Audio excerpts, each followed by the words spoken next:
of the many things that I'm grateful for between the life I have and the job that I have is covering the great TJ Watt. If he isn't the best defensive player I've been blessed to be around, he's top 2 or 3 easy. And unlike, from what I sense, a fair amount of other people, I am not ready to give up on him. Good morning to you. Good Wednesday morning. I'm Dejan Kovacevic of DK Pittsburgh Sports. This is Daily Shot of Steelers presented by FanDuel. It comes your way bright and early every weekday. If you're into hockey and or baseball, I also offer daily shots of Penguins and Pirates that I hope you'll take the time to check out. Steelers versus Bills is coming up Sunday, 4:25 p.m. kick at Acrisure Stadium. I don't have to tell anybody who pushed play on a podcast with this show name that it's a big game for the team. I think it's a big game for the player as well, for TJ. I'm not blind, and I'd like to think that at least most of the time I'm not an idiot. So yeah, I can acknowledge the obvious. TJ is not having a great season, and I mean that in the literal sense. He is not having a TJ level season. He's not having the kind of season that everyone has come to expect from him for quite some time now. Putting that in more stark terms, he is not having the kind of season that would equate to $41 million in cap value. And that, of course, is what he's getting through this 3-year, $123 million extension that was signed in the summer. So we're clear on that much. I don't have to. Okay, good. Because now I'd like to share a couple of other things about him as a player and as a person relative toward the remainder of this ongoing season. The first is this. If you do a statistical comparison of TJ in 2025 to TJ in 2024, I think you're going to be surprised by the result. Bear in mind, with each of these figures I'm about to share, that TJ has obviously played in only 11 games this season, because there have only been 11 games, and he did, of course, play in all 17 last season. So one of these is an 11-game output, another is a 17-game output. Start with sacks, because that's where you always start with him. TJ has 7. The TJ that was blowing us away had 19 in 2023, or 22 and a half in 2021. This TJ is on pace for, like a dozen. Last season, he had 11 and a half. He's still on a natural pace to top that. 43 tackles this season, 61 last season. 9 tackles for a loss this season, 19 last season. 17 quarterback hits this season, 27 last season. Forced fumbles, 3 this season, 6 last season. Fumble recoveries, 2 each. He had an interception in Dublin. He didn't have any interceptions last year. It's reasonable to say, even though, again, statistics aren't always the best route for someone at his position for evaluations, that he's the same player that he was last year. And last year, he ended up in the Pro Bowl, and he ended up 4th in the Defensive Player of the Year voting. That's pretty good. That's not something of which to be ashamed. Now, has he looked worse in large part because the defense as a whole has looked worse? I actually think so. When you see the secondary getting gashed, or the inside linebackers, or really Terrell Austin and Mike Tomlin getting gashed across the middle, and you see 90 showing up late on the play, even though he would have had nothing to do with that play, it's easy to say, man, where was TJ? Why didn't he get back there? When you see Nick Herbig putting up splash numbers that are either close to TJ's or in a couple of cases even better than TJ's, then you can start thinking, wow, well, maybe the youngster is overtaking the master or something. But both of those are more perception things than anything. To me, the reality of TJ is what we saw happen in that end zone in Chicago the other day. That was classic TJ. Not only did he get to Caleb Williams, but he incapacitated him, if you know what I mean by that. He didn't give Williams a chance to do anything, not just to get out of the end zone. That would have been a safety. He didn't give him a chance to do anything with the football. He tied up his entire body and then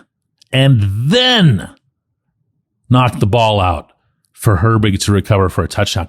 That is the play we all should have been talking about all week. That was the play of the game until it wasn't. And what ends up happening in the interim is the perception that TJ is somehow some significantly lesser player this year than he's been in the past persists when it's not something that anybody can support. Here's all I have to say relative to his short-term future. I'm not going to get into whether or not the contract is worth this, whatever. That's the cost of doing business. You get a great player on your roster and you have a reputation as a franchise for making sure that your great players don't play elsewhere. There is a price to be paid. And it's not like signing TJ prevented the Steelers from signing somebody else, since they're still sitting on roughly $4 million in space. TJ prevented them from doing nothing. The contract really just wasn't a factor. If at any moment Omar Khan had been moved to go and get offensive line help or, WR2, he could have done it. TJ didn't stop him.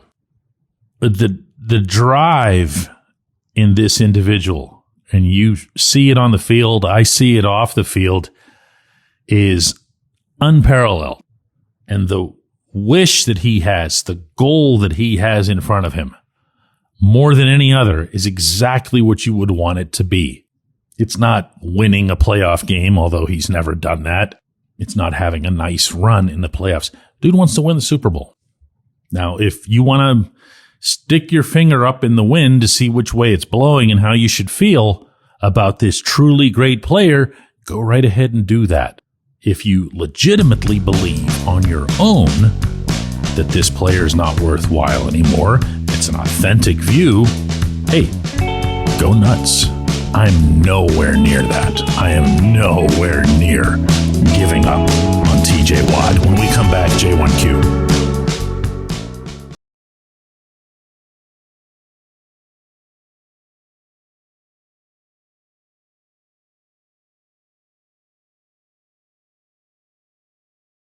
More than 50 local breweries. Stop in and say hello. Tell Mike we sent you. Mike's Beer Bar. Football season's finally here. Time to check out the latest odds, futures, and win totals on the FanDuel Sportsbook. Think the Steelers are headed to the Super Bowl? Lock in your bets today. Whatever your game, FanDuel Sportsbook delivers the latest lines, futures, and specials so you can join in on all the action.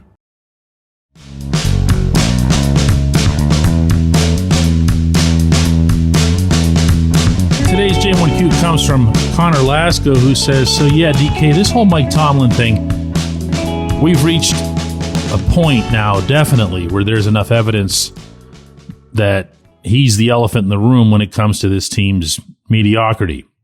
Here's the question that I have. If Tomlin were to depart from the Steelers, regardless of how that happens, is there reason to think that there'd be some mass exodus? So many players speak highly of him and have even said, Tomlin is why I'm here. TJ Watt's done that. Aaron Rodgers has said something like that.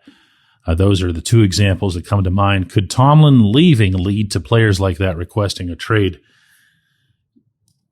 I'm generally reluctant to get into future stuff or guessing at scenarios, but I am comfortable pointing out here that when TJ made his remark about Tomlin, he was in the midst of a contract situation. he was being really impassioned about what the Steelers mean to him. You left one player out of that list of guys who said something like that, and that was Cam Hayward. Cam said something very, very much in line with what TJ did. In my experience of covering events like this, the new coach is welcomed, and that happens with open arms, including by the people who've been around for a long time. I don't like to mix sports in doing these shows, but the Penguins provide such a convenient illustration of this right across the river. Mike Sullivan won 2 championships behind their bench. Sullivan coached a couple of the greatest players in hockey history, in Sidney Crosby and Yevgeny Malkin. Sullivan got pushed out. You can call it whatever you want. Like you were saying there, Connor, however it is that it happens with Tomlin leaving, I don't think it would be ever just some cold firing. And it wasn't with the Penguins and Sullivan either. But he was gone. And I didn't know how they'd react coming into training camp in September. But when I got to the rink, it was the first thing I heard was, hey, this new guy, he's pretty good. He's got some ideas. He's not like Sullivan, and that can obviously be bad given Sullivan's enormous experience and success, but it also can be good. Dan Muse came in and got the Penguins off to an 8-2-2 start in the first month, and it was driven almost entirely by those older guys. There's a lot of people excited about the Penguins kids, but it's the older guys that did this. It's Sid, it's Gino, it's Erik Karlsson, and others. Yeah, again, a couple nice surprises among the rookies, especially 18-year-old Ben Kindle. But when you see that Muse's ideas, his X's and O's, his treatment of the veterans has been enough to get them playing some really, really good hockey for an extended period, and it's all happened without any real controversy. There has not been a single player on the Penguins who has said, man, it's a good thing that Sullivan's gone. There have been a couple of gripes here and there about individual things, and this is why I'm doing better now under this coach than that coach. But for the most part, it's been, yeah, we just kind of like this guy. Things are going well. That's it. Players are players. At the risk of sharing an observation with you that's just insultingly obvious, they show up, whether it's at the rink or the field or the baseball diamond, to play. The one time that they'll get excessively influenced by coaching in one direction or the other is, on one hand, if the team has great success, and on the other hand, if the caliber of the coaching prevents them from being their best selves. And that's where the dialogue is with the Steelers right now. When you see some of the defensive schemes that fell flat on their face in Chicago, when you see the offense not being permitted to throw the ball over the middle of the field, that's when you say to yourself, as the athlete, this isn't the best I can do. Why am I here? They're not using me properly. And for those of you who would question whether or not Tomlin is responsible for those things, listen, you're entitled to your opinion. I've been around this for a long time. I'm in that building. I've talked to players, to coordinators, both current and past, on both sides of the ball. I'd like to think that I know what he governs and what he doesn't. And by the way, every once in a while, he'll actually blurt it out, like he did after that game in Atlanta last year, where he just said, I wasn't going to allow anything to the middle of the field because of the 2 superstar safeties that the Falcons had that were scaring him.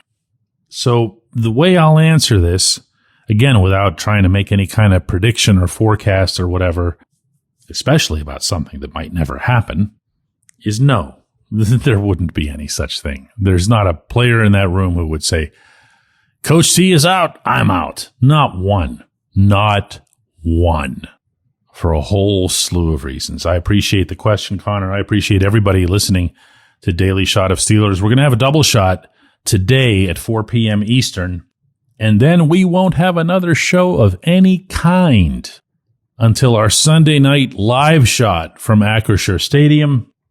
Here's wishing everybody the happiest of Thanksgivings.